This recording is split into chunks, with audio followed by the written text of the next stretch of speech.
한때는 인류의 꿈과 탐사의 영역이었던 우주가 이제는 거대한 돈과 권력이 오가는 경쟁의 무대가 됐습니다.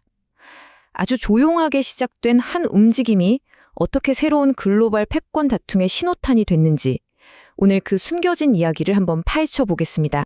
믿기 어려우시겠지만 이 거대한 우주 전쟁의 서막은요, 정말 딱 한 사람을 영입한 것, 거기서부터 시작됐습니다.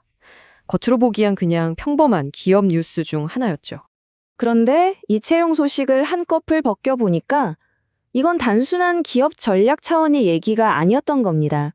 바로 하늘의 지배권을 둘러싼 국가 간의 보이지 않는 전쟁, 그 시작을 알리는 사건이었어요. 자, 한번 자세히 들여다볼까요? 첫 번째 파트에서는요, 이 모든 일의 시작점이죠. 블루 오리진이 던진 아주 결정적인 한 수에 대해서 이야기해 볼게요. 이 체스판의 한가운데에는 바로 아마존 창업자 제프 베조스의 우주기업 블루 오리진이 딱 버티고 있습니다.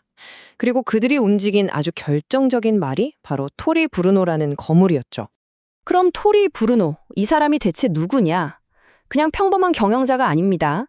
보잉과 로키드 마틴이 손잡고 만든 회사, 그리고 미 국방부, 그러니까 펜타곤의 핵심 파트너였던 ULA를 이끌던 사람이에요. 한마디로 펜타곤과는 아주 막역한 사이다, 이겁니다. 바로 이 배경이 이 이야기의 핵심이에요. 브루노가 맡은 역할을 보면 이게 무슨 뜻인지 바로 감이 옵니다. 새로 만든 국가안보사업부의 수장. 이건요, 그동안 스페이스X가 거의 독점하다시피 했던 국방부의 위성 발사 계약에 우리도 뛰어들겠다는, 사실상 전쟁 선포나 다름없죠. 자, 이제 판을 좀 더 넓게 보죠. 이게 단순히 베이조스랑 머스크 두 억만장자의 자존심 싸움이 아니거든요.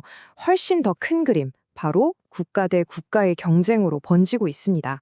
여기 보이는 것처럼 마치 독수리와 용처럼 우주 패권의 두 주인공인 미국과 중국은 가는 길이 완전히 다릅니다. 미국은 스페이스X 같은 민간 기업의 혁신에 기대를 거는 반면에 중국은 랜드스페이스 같은 기업을 국가가 전폭적으로 밀어주면서 정말 무섭게 쫓아오고 있죠. 그리고 이 경쟁이 얼마나 긴박한지는 미 국방부 펜타곤의 이 한마디에서 그냥 바로 느껴집니다. 중국의 우주 기술이 발전하는 게 미국의 안보에 직접적인 위협이 되고 있다고 공식적으로 경고하고 나선 거죠. 중국의 계획을 보면요, 정말 구체적이고 또 공격적이에요. 일단 민간 로켓 기업인 랜드스페이스를 상장시켜서 엄청난 자금을 확보하려고 하고요. 또 정부는 발사 비용을 확 낮추는 말 그대로 게임 체인저 기술이죠. 이 재사용 로켓 기술을 가진 화사들이 돈을 더 쉽게 구할 수 있도록 규제를 풀어주고 있습니다. 심지어 2025년까지는 화성 탐사에서 미국을 앞서겠다는 목표까지 세웠습니다. 아니, 근데 왜 이렇게까지 치열하게 싸우는 걸까요? 그냥 우주에 깃발 먼저 꽂는 게 다가 아니거든요. 이 뒤에는 정말 어마어마한 게 걸려 있습니다. 바로 궤도 경제라는 개념 때문입니다. 이게 뭐냐면 우주 공간 자체가 하나의 거대한 경제 영토가 된다는 얘기예요. 나사의 새로운 수장이 뭐라고 했냐면 달에 다시 가는 건 과학 탐사 목적도 있지만 사실은 미래 자원을 확보하고 이 우주 경제의 주도권을 잡기 위한 거라고 단언했을 정도입니다. 그리고 이런 경제 전쟁은요, 당연하게도 군사적인 긴장감으로 바로 이어집니다. 지금 보시는 것처럼 일본은 우주에서 드론으로 방어막을 만들고 중국은 민간 선박에다가 미사일 발사대를 싣는 정황까지 포착됐어요. 우주가 이미 보이지 않는 전쟁터가 된 거죠. 이러니 이제 우주 산업의 최대 고객은 나사가 아니라 펜타곤이 될 거다, 이런 말이 나오는 겁니다. 이런 긴장감이 그냥 말로만 끝나는 게 아니라 실제 돈의 흐름을 보면 딱 보입니다.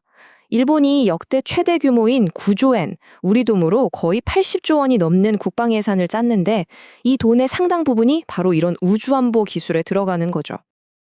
자, 그럼 이제 마지막으로 이 치열한 경쟁이 과연 어떤 미래로 우리를 이끌고 있는지 한번 살펴보겠습니다. 전문가들은요, 아주 가까운 미래에 진짜 중요한 변곡점이 올 거라고 보고 있습니다. 이 타임라인을 보시면 딱 정리가 됩니다.